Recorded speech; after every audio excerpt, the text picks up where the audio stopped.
તો hello YouTube family, સ્વાગત છે તમારું ફરીવાર એક નવા વ્લોગ વિડીયોમાં। તો આજે આપણે પહોંચી ગયા છીએ બરવાળાથી 7 કિલોમીટર દૂર મંગલપુર ધામ, જ્યાંના બાપુ મનહર ભારતી બાપુ તમે જોઈ શકો છો લોકોને આશીર્વાદ આપી રહ્યા છે। અને આ છે મિત્રો મેલડીમાનું મંદિર, જ્યાં દોસ્તો આનો ઇતિહાસ કંઈક એવો છે કે મેલડીમાં જ્યાં દોસ્તો 7 સુડેલો માથે બેઠા હતા, ત્યાર પછી મિત્રો આ મંદિર થયું છે। અને અત્યારે હજારો લોકો મંગલપુર ધામ જ્યાં દોસ્તો મેલડીમાના દર્શન કરવા માટે જાય છે। અને સાઈડમાં તમને એક બીજો ફોટો પણ દેખાતો હોય છે, ત્યાં પણ મિત્રો મેલડીમાનો જ ફોટો છે। જો અહીંયા લોકો પગે લાગી રહ્યા છે, અગરબત્તી કરી રહ્યા છે, ત્યાં પણ મિત્રો લોકો સુંદડીને એવું હંધું ચડાવે છે।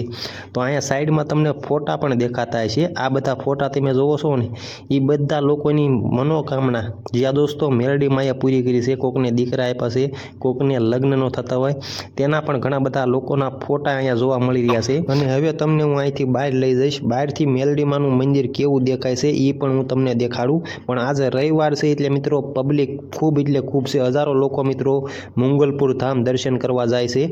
તો હવે હું તમને બહારનો નજારો દેખાડું, બહારથી મંદિર કેવું દેખાય છે। અને અત્યારે જ્યાં દોસ્તો આ મંદિર બરવાળા નજીક આવેલું છે, બરવાળાથી 7 કિલોમીટર દૂર છે એવું કંઈક છે।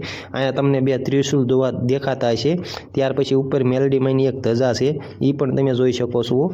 અને બહારથી મિત્રો મંદિર કંઈક એવું છે, સામે મિત્રો તાવા થઈ રહ્યા છે જ્યાં દોસ્તો, અને આમ હજારો લોકો બેઠા છે અને અહીંયા મિત્રો હવન થાય છે। ત્યાર પછી મંદિર મિત્રો બહારથી આવું દેખાય છે, આ છે મેલડીમાનું મંગલપુરનું મંદિર જ્યાં દોસ્તો, અને સામે છે આગળ છે મિત્રો સેજ મિત્રો જે તમને દેખાય છે, આ બધા લોકો તાવા કરી રહ્યા છે। અને ત્યાં પછી મિત્રો નાના બાળકોને રમવાની પણ સુવિધા છે, હિસકા ને એવું બધું છે, એ પણ હું તમને આગળ દેખાડું છું। જોઈ શકો છો અહીંયા લોકો નાના બાળકો માટે પણ ખૂબ સારી વ્યવસ્થા કરવામાં આવી છે। તો મિત્રો કોમેન્ટ બોક્સમાં જય મેલડીમાં લખવાનું ભૂલતા નહીં। તો